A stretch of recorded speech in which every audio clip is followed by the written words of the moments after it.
Derrière son charme campagnard qui évoque un certain passé, Saint-Lin-Laurentide se tourne vers l'avenir.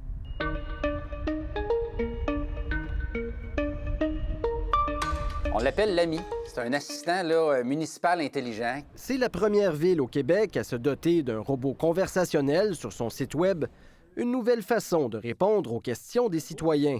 Tout ce qui les intéresse par rapport à la ville de Saint-Lin-Laurentide, ce qui se passe dans leur voisinage, des demandes de permis, savoir c'est quand la collecte d'ordures. Accessible 24 heures sur 24, le robot a déjà tenu 1800 conversations avec des résidents depuis son lancement en décembre dernier.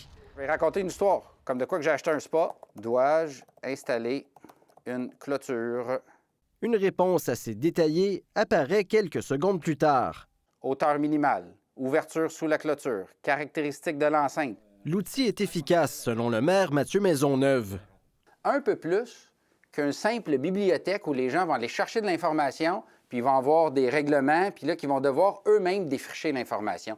C'est un robot qui est capable d'interpréter. Il est entraîné aussi pour toujours mettre les coordonnées de la personne responsable en bas de ses réponses. Propulsé par ChatGPT, l'assistant municipal a été mis au point par l'entreprise Activis. Donc, on vient encadrer la base de connaissances de ChatGPT avec des paramètres bien définis. Donc, le site web de la ville, des documents PDF qui viennent de la ville, des documents d'archives, des procès-verbaux. Et on entraîne le robot à partir de ce contenu-là, au lieu de l'entraîner avec toute l'Internet, comme ChatGPT, par exemple. Son implantation coûte environ 5 000 $ plus quelques milliers de dollars par année pour le maintien du service.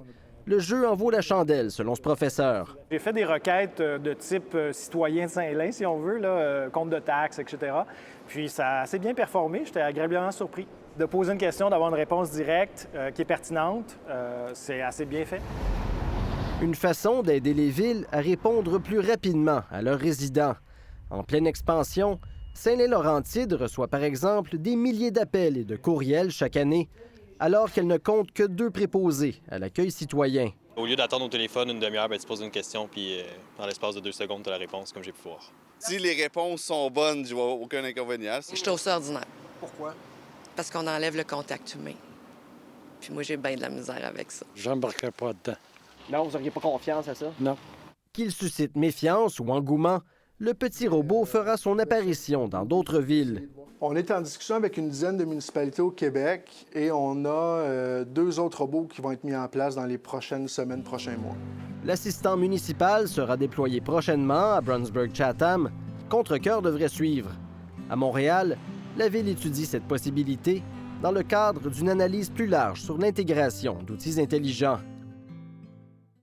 Qu'ils fonctionnent ou non avec l'intelligence artificielle, plusieurs entreprises font maintenant appel aux robots conversationnels, mais l'expérience n'est pas toujours heureuse. Celui de Sport Expert, par exemple, ne comprend pas l'expression « soulier de course ». Désolé, il n'y a aucun produit disponible pour cette recherche. Ouais, c'est dommage, hein? Est-ce qu'on essaie quelque chose de similaire? Mais des chaussures de course, ça, il connaît. Il n'y a pas beaucoup de gens qui vont persévérer à chercher des synonymes, là. Puis dire, je veux absolument faire affaire avec le chatbot, là. Ils vont trouver un autre chemin. Mon nom est Zoé.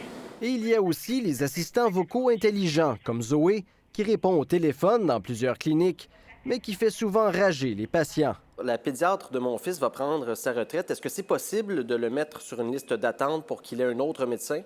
Je n'ai pas saisi ce que vous avez dit. Est-ce que je peux vous aider pour autre chose? Le système sera finalement retiré. On ignore pour l'instant s'il sera optimisé ou carrément abandonné. Est-ce que vous pensez qu'on a lancé ça un petit peu trop rapidement, Zoé? Bien, vu le nombre de plaintes puis de commentaires négatifs, on peut penser que oui, là.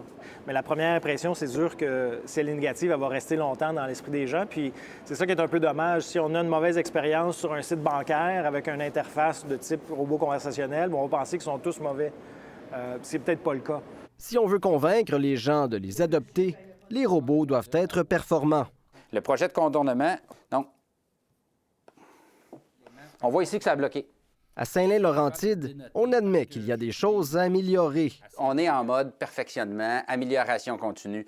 Aujourd'hui, nécessairement, on fait beaucoup de tests, on regarde les conversations et on demande aux gens leur évaluation pour nous amener peut-être certaines incohérences. Comme l'humain, le robot ne pourra jamais être parfait.